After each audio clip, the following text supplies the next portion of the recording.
Hi there, I'm Julie Peters for oceanandcrow.ca, and I thought today we could talk a little bit about backbends, specifically bridge pose and its transition into wheel pose.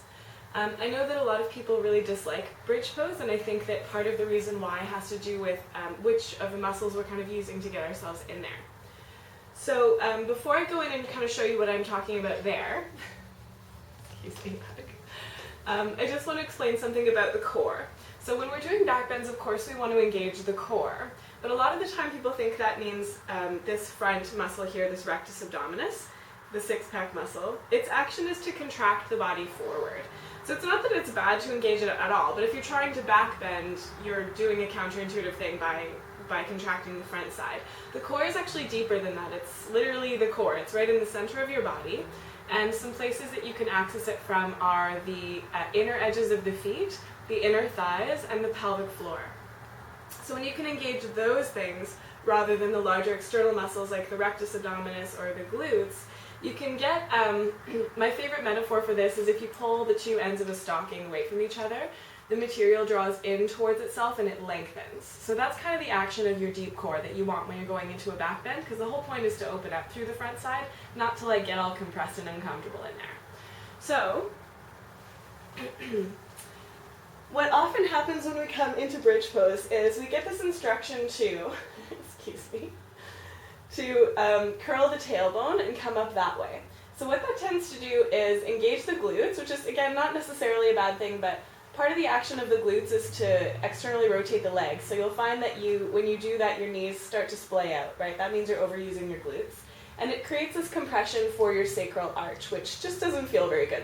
It's no wonder people dislike bridge pose when they're going into it that way. It doesn't feel great. So what helps instead is to really make sure you've got your feet parallel, and you might even pigeon toe them a little bit so the toes are slightly turned in towards the center line.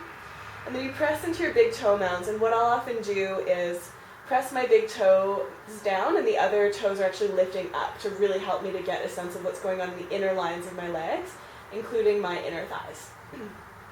I love robot arms, okay? What I do with them is I press the elbows down and out away from each other.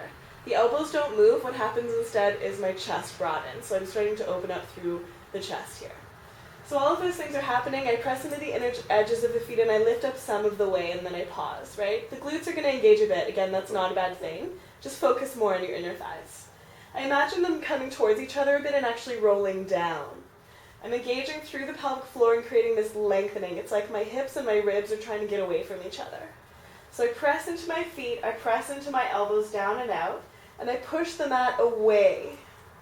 And what that does is it pitches my weight towards my shoulders. So I start getting this really nice arch. And again, it's not that my glutes aren't working, I'm just focusing more on my inner thighs, and I'm imagining my body kind of hollowing out in this direction. So it's like everything is rolling in. I get this nice length, and I can really move into that place. This spot is lengthening. And you know you're doing it right because it feels good, okay? So that's bridge pose. Rather than curling up and meh, I'm really using the inner edges of the feet and finding that length. Now, to come into wheel pose, it's all the same stuff, plus the shoulders and the arms. And for a lot of people, this is really challenging. So a little tip is this. Just as if we push the mat away, it pitches weight towards the shoulders, which we want in the back bend. If we pull the mat towards us, it pitches the weight towards the legs, which in the transition to wheel pose we want, because for most human people, the legs are stronger than the arms, so we need a little boost to get up there. So I like to come all the way up into my bridge pose. I get my inner edges of the feet, inner thighs, pelvic floor, elbows. I get all that space. I place my hands for wheel pose, and then I pull the mat towards me with my feet, and then I press up. And then I reorganize and continue to push the mat away. And then I come down, chill out. If you're doing those intense backbends, you'll want to do some twists and things like that before you kind of come out and continue on with your practice.